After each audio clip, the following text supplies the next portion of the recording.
स्वामी शांतिगिरी महाराजांच्या मार्गदर्शनाखाली जय बाबाजी भक्त परिवार राज्यातील 8 मतदारसंघात लोकसभा निवडणूक लढवणार आहे। या निमित्ताने आज शहरातील संत एकनाथ रंगमंदिर येथे प्रमुख प्रचारकांची बैठक पार पडली।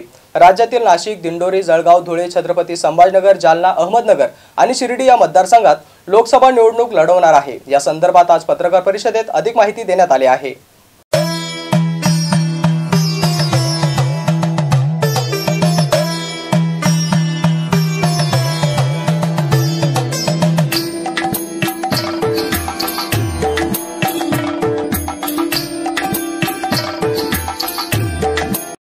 चांगल्या माणसाचं काम आहे।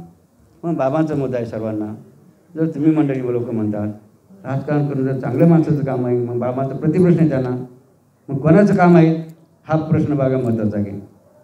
आणि मग त्या दृष्टिकोनातून आमच्या सर्व भक्तपरांनी विचार केला की त्यासाठी काय करायचं, आपल्याला एक चळवळ सुरू करायची। ती चळवळ कोणी सुरू करण्यात आली? लढा राष्ट्रहिताचा आणि संकल्प शुद्ध राजकारणाचा। की आपल्याला या भारतामध्ये जन्माला येऊन भारतमातेचे आपले उपकार झालेले आहेत।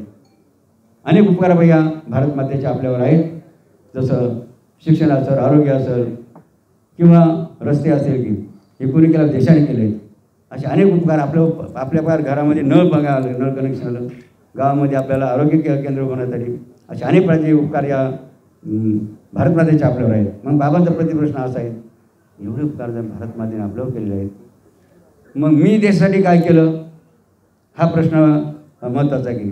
आणि त्या अनुषंगाने आमच्या सर्व भक्तबरोबरांनी विचार केला की राजकारणामध्ये आपण सुद्धा त्या ठिकाणी उतरलं पाहिजेत। आणि मग त्या अनुषंगाने त्यांनी बैठकीत निर्णय केला की या जे काही 8 लोकसभा मतदारसंघ आहेत त्यामध्ये नाशिक लोकसभेमध्ये त्यांनी बाबांना आग्रह केला की आपण काय करावं या ठिकाणी। आणि त्यांच्या आग्रहाला मग मान देऊन बाबा त्या ठिकाणी नाशिक लोकसभा काही बघा का असा फिट निर्णय करण्यात आला आहे की पक्ष आपल्याबरोबर येऊन अगर न येऊ, मात्र ठाम त्या ठिकाणी विचार केला आमच्या सर्व भक्तबरोबरांनी की या ठिकाणी आपण कोणत्याही प्रकारे या रिंगणात उतरणार आणि ही लोकसभाची निवडणूक लढणार आणि जिंकणार सुद्धा।